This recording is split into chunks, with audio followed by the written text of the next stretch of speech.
Lo único que habían visto del estómago hasta ahora había sido una pregunta gástrica. Entonces, ahora vamos a extender la profundización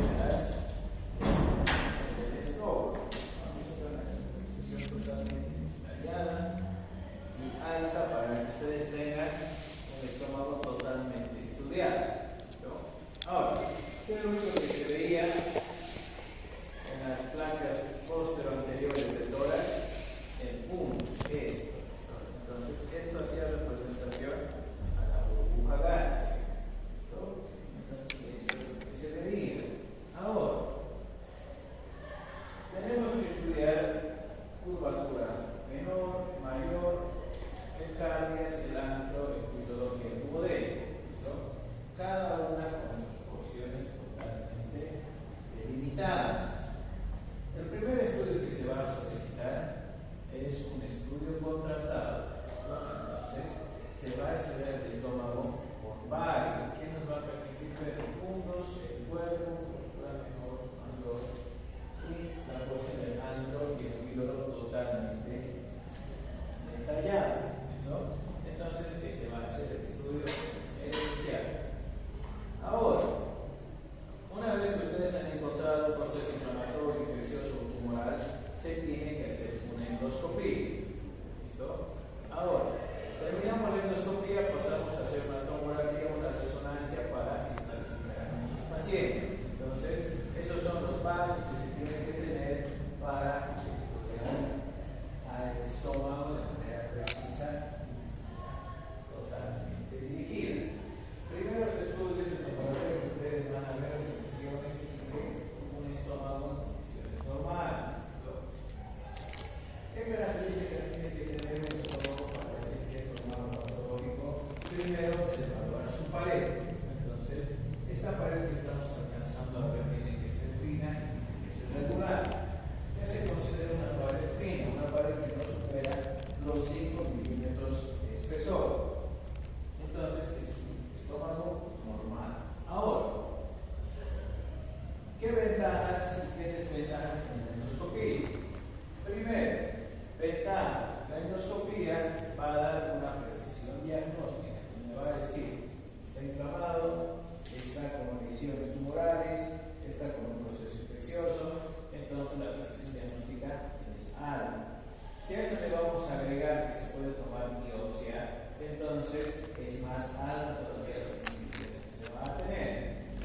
Ahora, también se puede hacer aplicaciones terapéuticas, entonces se puede tratar a un paciente que está con una hemorragia activa, a un paciente que está con una dilatación venosa, entonces sí se puede tratar.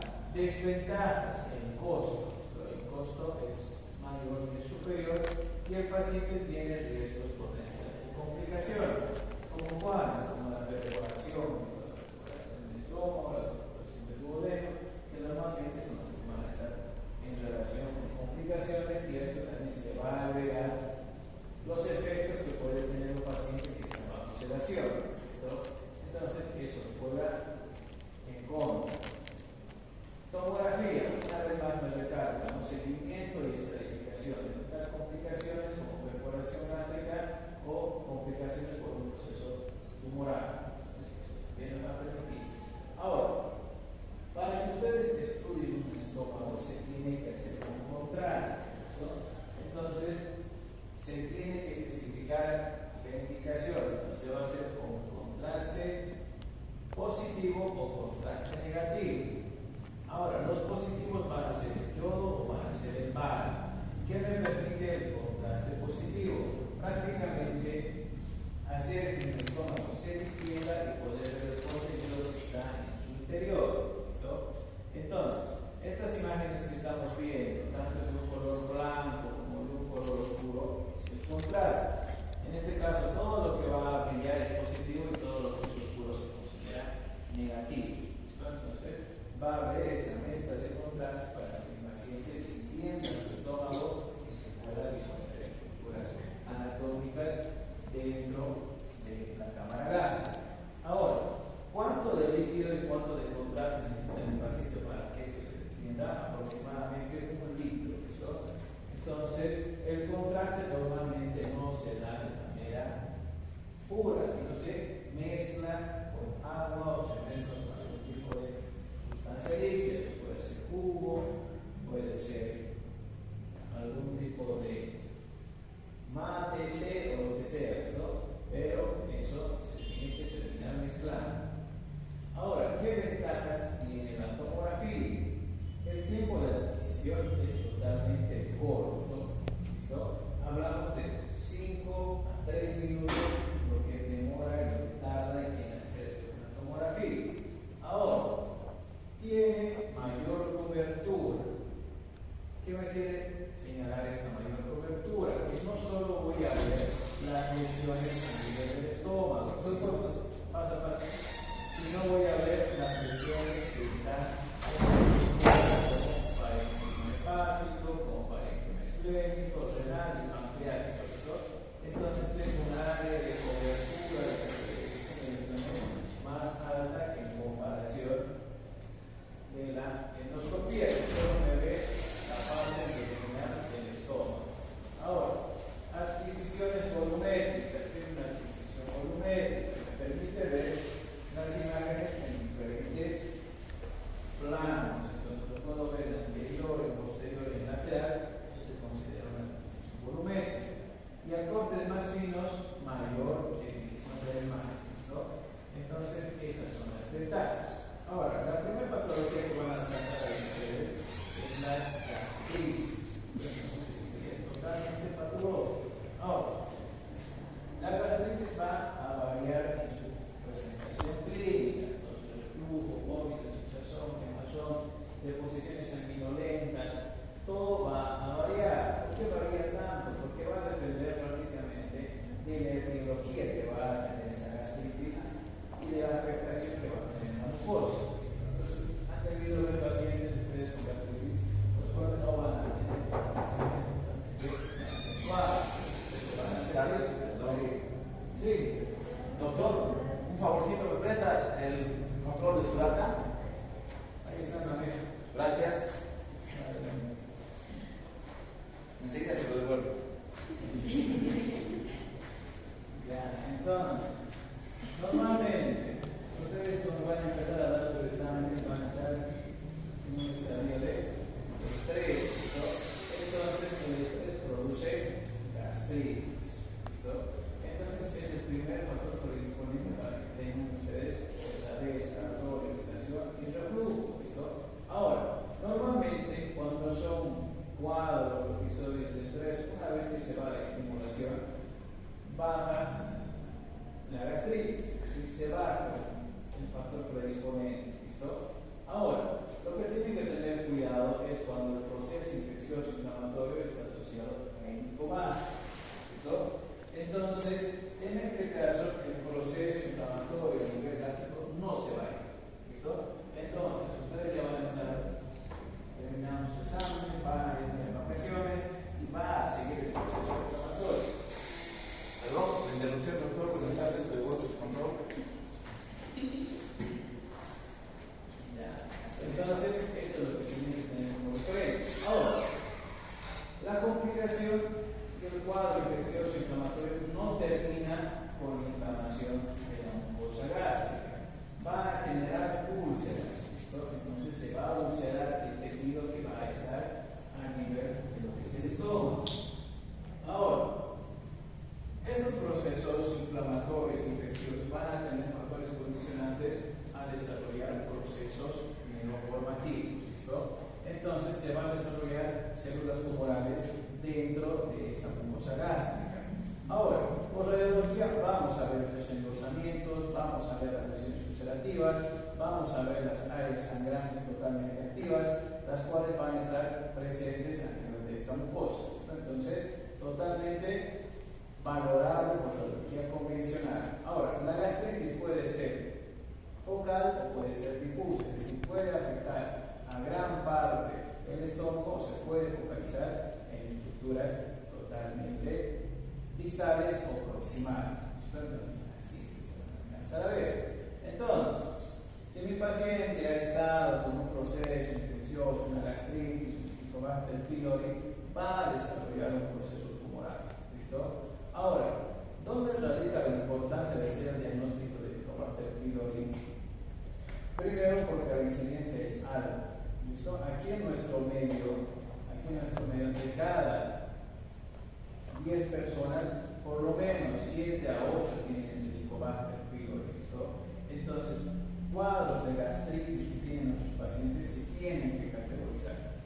¿Listo? Entonces, todo paciente que tiene inflamación, reflujo, irritación, hinchazón, se tiene que valorar. ¿Listo? Lo importante, el Helicobacter. Entonces, ¿qué sucede en nuestro medio? Normalmente, todo paciente que es tratado y diagnosticado, este cuadro infeccioso inflamatorio se resuelve. ¿Listo? Entonces, hay que tener mucho cuidado. Después, ¿qué van a estar? Las gastritis, anemia, pólipos, procesos quirúrgicos y el consumo de tabaco, que va a generar que los pacientes presenten lesiones gástricas. Ahora, ¿qué nos dice? Normalmente la incidencia va a ser alta, nos dice 70 años, predomina en el sexo masculino. Pero esto normalmente, esta literatura ha sido sacado de literatura extranjera. Lo que no sucede en nuestro medio, la incidencia de lesiones tumorales gástricas por Helicobacter baja más la edad de frecuencia. Entonces, nuestro medio debe estar por los 40 a 50 años aproximadamente de lesiones gástricas. Ahora, clínica, dispepsia, anorexia y pérdida de peso.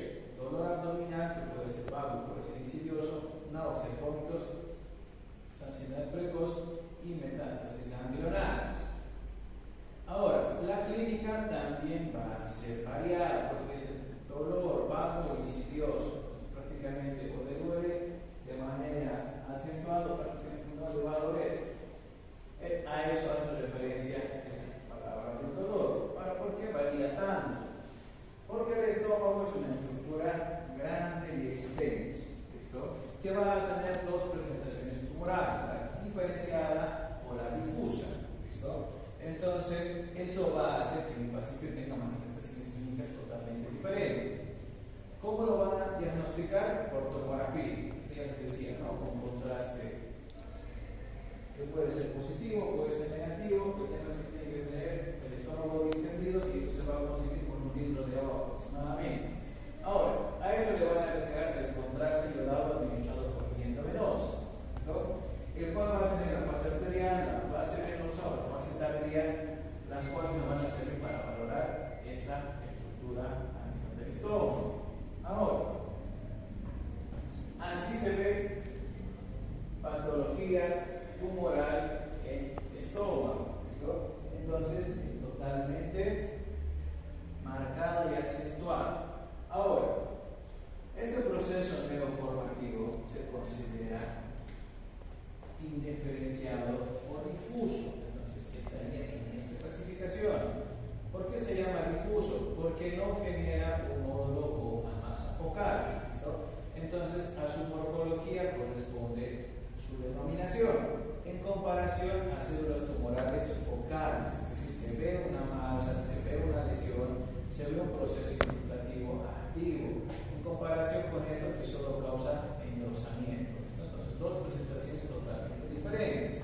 Ahora, ¿por qué la clínica es tan variada? ¿Cómo tienen que hacer su análisis ustedes?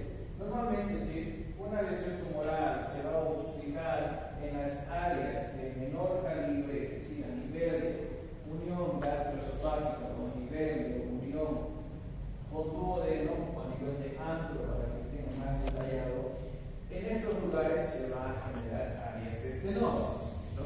Entonces este paciente, ¿qué va a hacer? Va a intentar comer y va a intentar alimentarse. Aquí está el tumor, aquí está la unión gastroesofágica y mi paciente no va a poder tener contenido a nivel de estómago. ¿Por qué? Porque hay un área tumoral que estenosa la luz, ¿no? Eso va a generar que mi paciente tenga un reflujo gastroesofágico. Entonces ahí viene la pérdida de peso, ahí viene el deterioro de manera mucho más acentuada y acelerada. Entonces va a tener esas combinaciones. Ahora, cuando tiene lesiones tumorales a lo largo de la curvatura menor o mayor, este paciente va a tener, sí, síntomas de una gastritis inflamatoria infecciosa, pero va a poder alimentarse. a ingerir sólido, semisólido y líquido, pero no va a tener alteraciones del tránsito intestinal. ¿Por qué? Porque la luz está permeable. ¿Listo? Ahora, otro ejemplo claro y típico. Entonces, visión a nivel de antro, nos ante con disminución de la luz. Entonces, sí va a tener una pérdida de su transitabilidad totalmente acentuada. Entonces, por eso es que varía, por eso es que ustedes no van a tener una referencia clínica totalmente específica. ¿Listo? Entonces, ¿qué van a hacer? Tomografía o endoscopía. Normalmente los dos estudios se van a terminar haciendo. Lo que va a variar es quién le hago primero. Entonces, ustedes vean en qué contexto su paciente tiene mayor acceso a hacerse una tomografía o tiene mayor acceso a hacerse una endoscopía. ¿Listo? Entonces, van a ser los métodos que siempre van a ir de la mano. Primero le hace la tomografía y lo especifico primero y después lo toma la biopsia. Así es, esto va a ser. Ahora, complicaciones. En realidad, lesiones tumorales de estómago, duodeno, páncreas, vía biliar, vesícula, se van a complicar. Todas se van a complicar. ¿Listo? ¿Por qué se van a complicar y por qué tienen tendencia a complicar a estructuras adyacentes? Porque el espacio entre cada una de las estructuras es totalmente estrecho. ¿Listo?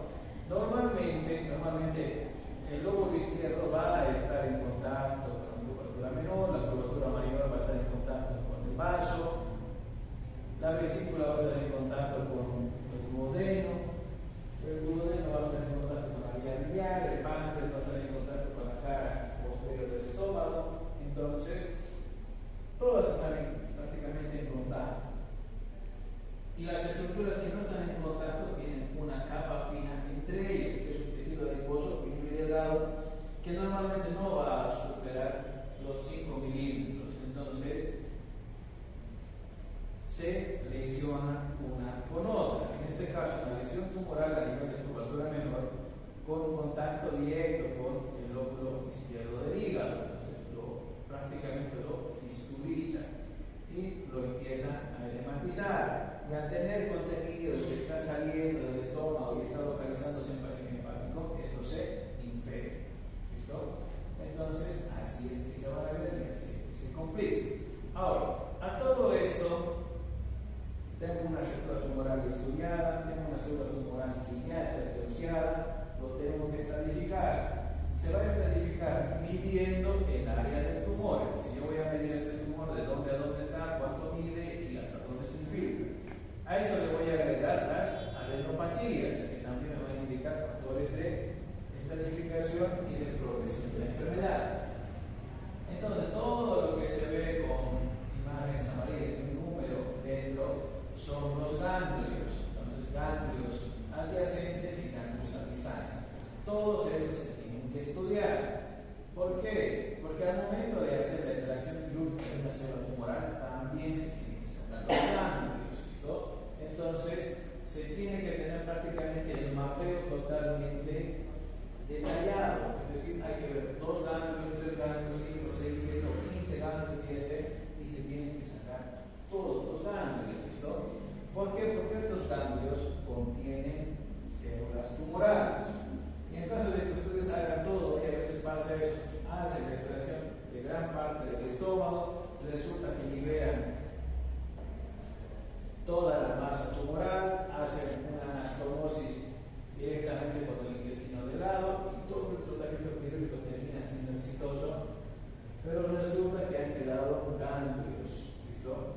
Entonces mi paciente va a resolver el cuadro quirúrgico, va a tener un cuadro estable temporal y estas células tumorales van a volver a progresar y van a volver a generar adenopatías y metástasis en estructuras adyacentes. ¿Listo? Entonces, cuando se hace la planificación, se tiene que verificar los ganglios enfermos, se tiene que extraer necesariamente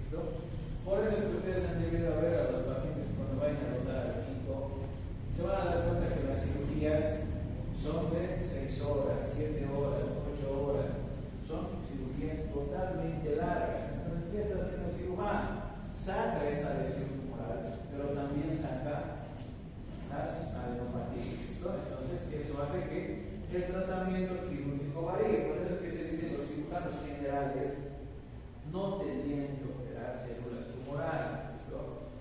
¿Por qué? Porque no se tiene primero el entrenamiento para liberar estas adenopatías. Por eso existe cirugía oncológica. ¿Listo? ¿Por qué? Porque el enfoque de ellos no solo es resolver el proceso focal, sino resolver los cuadros y las complicaciones que van a tener el proceso formativo. ¿Listo? Entonces hay que tener mucho cuidado con los pacientes que están tratados por células tumorales. Ahora, metástasis gástrica. ¿Qué es lo bueno de la metástasis gástrica? Lo único bueno es que es baja en su incidencia.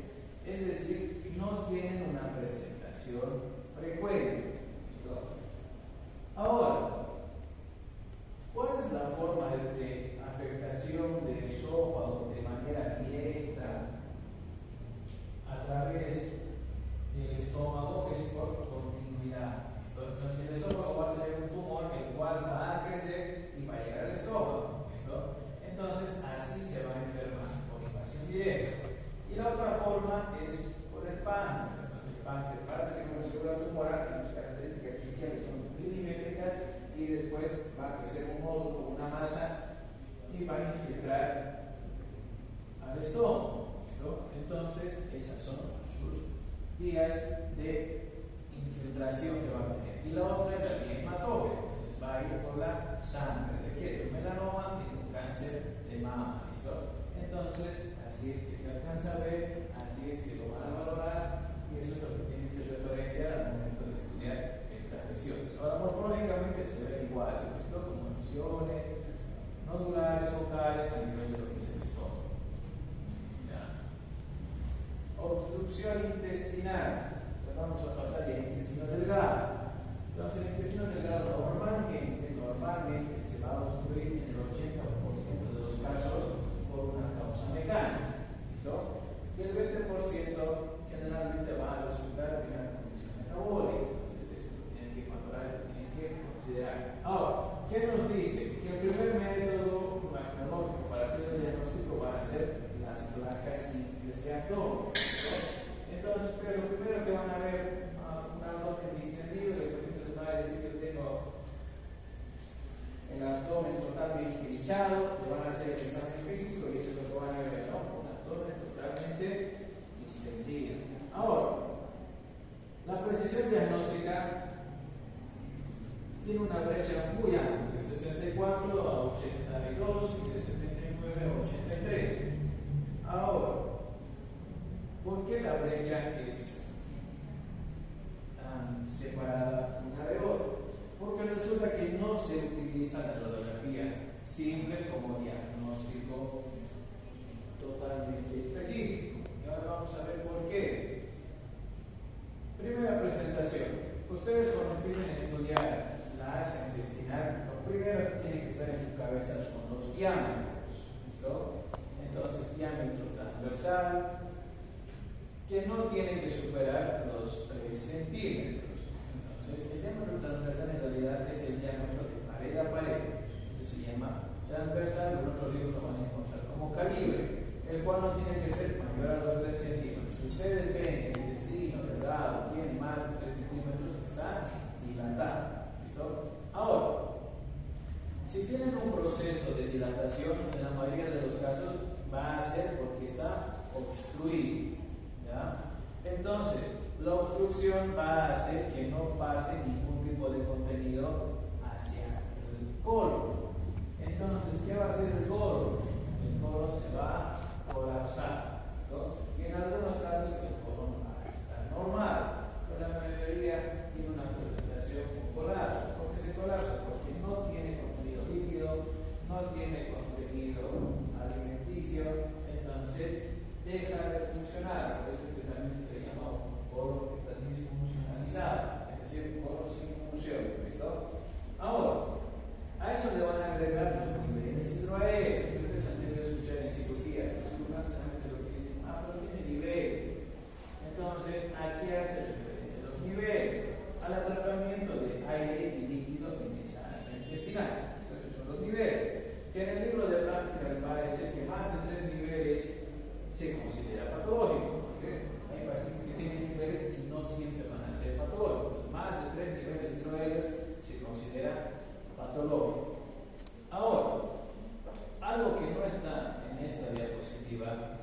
es cómo reconocer una asa intestinal delgada versus una asa intestinal gruesa. Ahora, morfológicamente son diferentes. ¿Listo? Una tiene austras y la otra va a tener las válvulas por niveles. ¿Listo? Entonces, eso es lo primero que tiene que estar en su cabeza. Lo segundo es la distribución. Las asas de intestino delgado van a ser centrales, mientras que las asas colónicas van a ser periféricas. ¿Listo? Entonces, lo primero, si yo tengo afectación de asas centrales, entonces lo primero que voy a plantear es esto tiene comportamiento de asa intestinal delgada.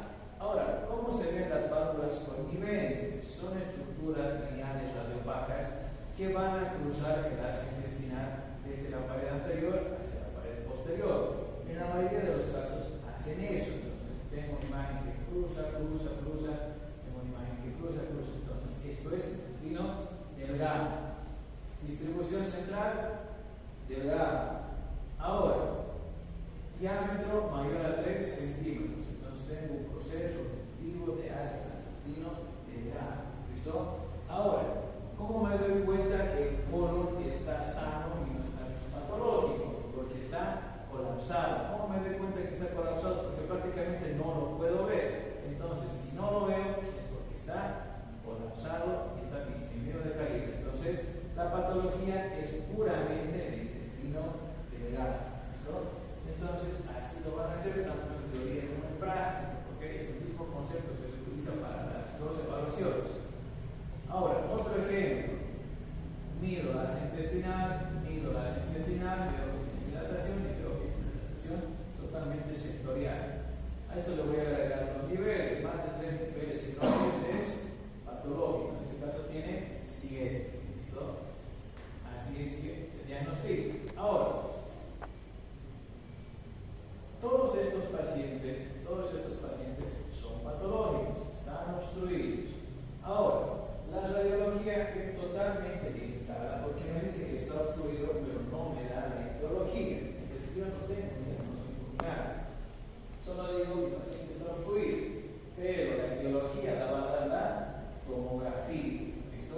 Con una sensibilidad y una especificidad diagnóstica prácticamente mayor al 90%, prácticamente llegando al 100%. Entonces, la tomografía va a ser el método de elección para ver el proceso obstructivo. Ahora, tenemos dos, la congénita y la adquirida, las cuales a su vez se van a dividir en causas intrínsecas, intraluminales y las extrínsecas. Entonces, es extensa la patología que me va a causar obstrucción. ¿Ya? Ahora, ¿cuál es la más importante y la más frecuente? Las causas extrínsecas. ¿Listo? Entonces, en este caso va a haber una afectación externa al intestino delgado que lo va a obstruir. ¿Listo?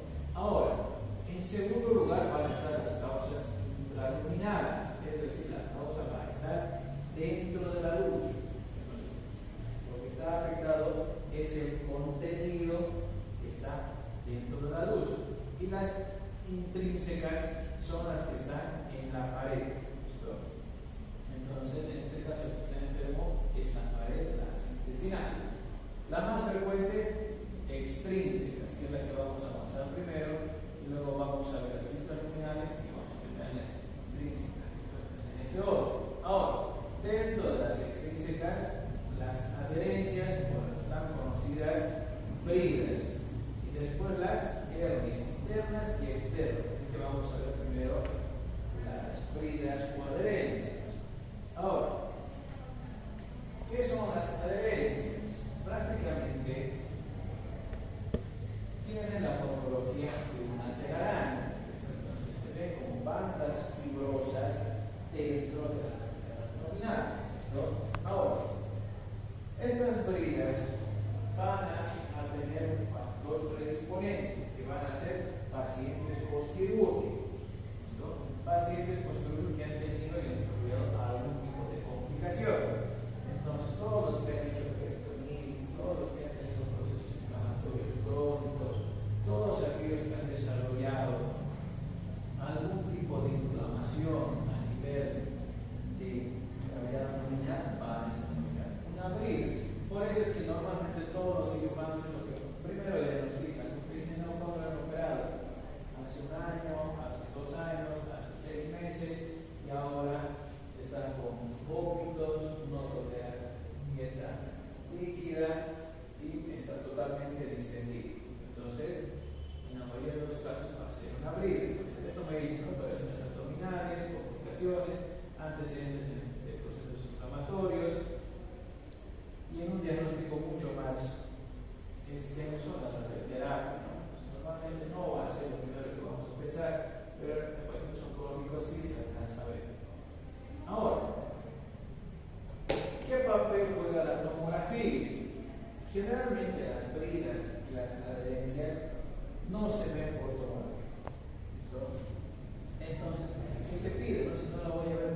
asociado a un proceso obstructivo.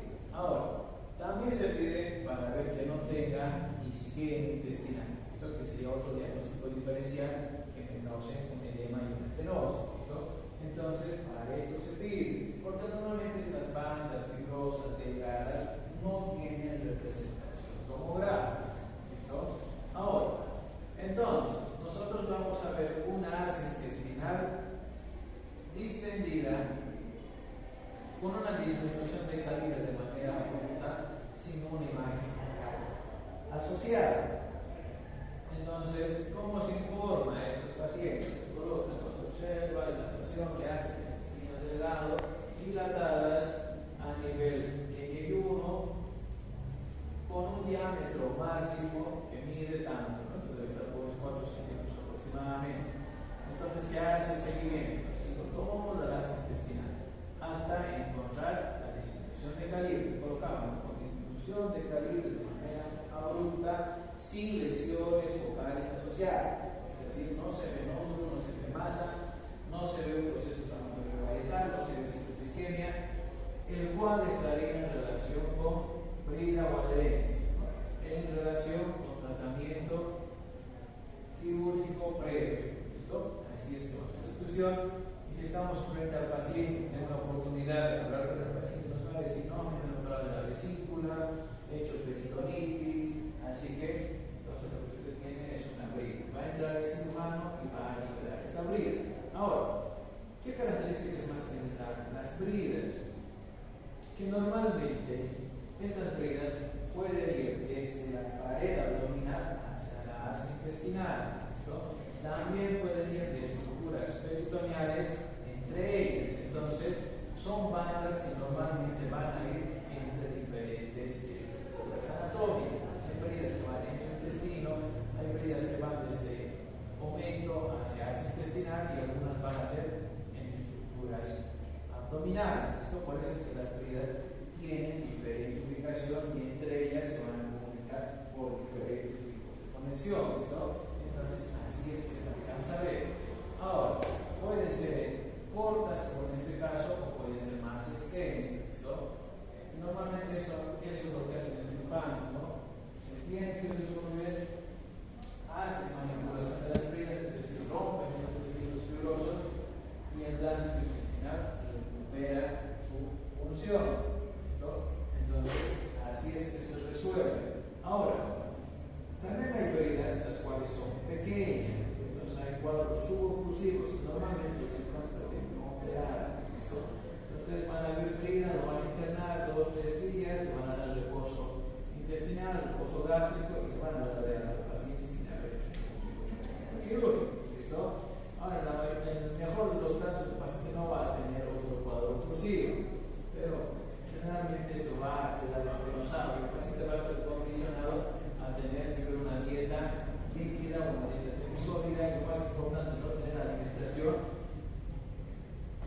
el cual tiene que ser redistribuido a lo largo de todo el día. Entonces va a comer en cantidades pequeñas, en diferentes, por más tiempo, ¿no? Si antes hacía almuerzo y la cena, ahora va a tener que hacer merienda, va a tener que comer a media mañana. Entonces, así es que se va a tratar y el paciente no va a dilatar su asa intestinal de manera acentuada porque va a tener mayor tiempo para que el tránsito tenga tiempo para poder pasar por esta estenosis, la cual va a ser suboclusiva. Muy bien.